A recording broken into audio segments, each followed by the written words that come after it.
అందరికీ నమస్కారం. 'Power star Pawan Kalyan' ఇంగా హీరోగానే ఫీల్ అవుతున్నారా? అంటే నిజం అనిపిస్తుంది.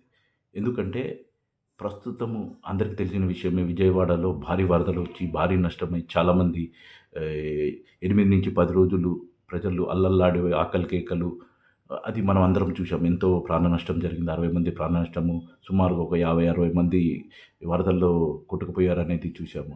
ప్రతి ఒక్కరికి తెలిసిన విషయమే.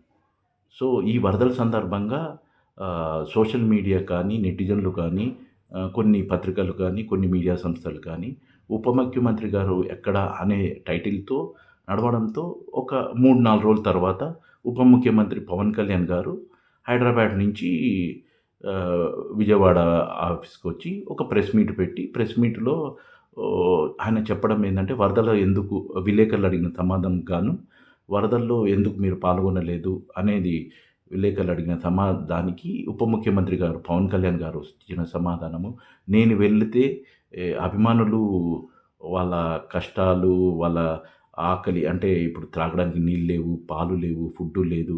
5, 6 రోజులు పాపం అల్లాడుతుంటే, ఆ బాధలన్నీ మర్చిపోయి ఇతని దగ్గరికొచ్చి సెల్ఫీలు తీసుకుంటారనే ఊహలో ఉండి, ఆ ఊహల్లోనే ఈయన చెప్పే మాటలు, నేను వస్తే ఎగబడి సెల్ఫీల కోసం వస్తారు, అడ్డంకులవుతాయి అని బాబు గారు, అధికారులు చెప్పింటే, అతను పోలేదు, నేను రాలేదు, పాల్గొనలేదు అనేది విలేకరులకు చెప్పిన సమాధానం. వాళ్ళు తాగడానికి నీళ్ళు లేక, పాల కోసము, ఫుడ్ కోసము ఆకలి కేకలు పెడుతుంటే, మీ దగ్గరకొచ్చి సెల్ఫీ కోసం ఎదురు చూస్తారా? సరే, ఒక 5 నిమిషాలు అదే అనుకుందాంలెండి. ఆయన ఊహల ప్రకారం వెళ్దాం. సో, మొత్తానికి విజయవాడ వరదలలో అతను పరామర్శించడానికి గానీ, పాల్గొనడానికి గానీ అటువైపే చూడలేదు. తర్వాత తర్వాత నెక్స్ట్ సంఘటనే పిఠాపురం, అతను ఎమ్మెల్యే గారిని ఎన్నుకున్న పిఠాపురం కూడా నియోజకవర్గానికి కూడా వరదలొచ్చాయి. ఈయన మళ్ళా వెళ్లారు.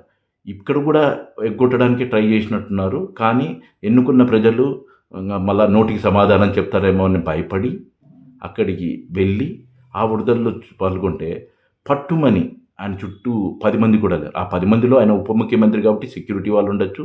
అక్కడక్కడ కొంతమంది ఉండొచ్చు. ఆయన చేసిన హంగామా మామూలుగా లేదండి. ఇప్పుడు వరదలొచ్చినప్పుడు వరదల్లో మీ పాత్ర ఏంటి? మీరొక పార్టీ అధ్యక్షుడు, ఉప ముఖ్యమంత్రి, ఒక ఎమ్మెల్యే గారు.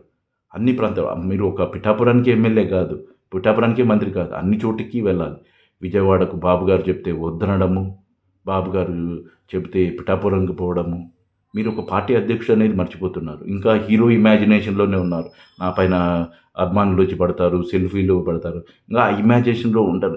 ఆ ఇమాజినేషన్‌లో పక్కన పెట్టి ఇప్పుడు మీరొక పొలిటీషియన్, ఒక ఉప ముఖ్యమంత్రిగా ప్రజల సమస్యలు, ప్రజల మధ్యలో ఉండడానికి ట్రై చేయండి.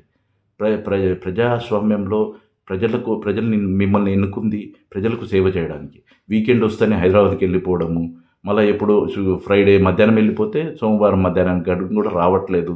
వారానికి 3 రోజులు కూడా ఉండట్లేదని ప్రజలు డిస్కస్ చేసుకుంటున్నారు.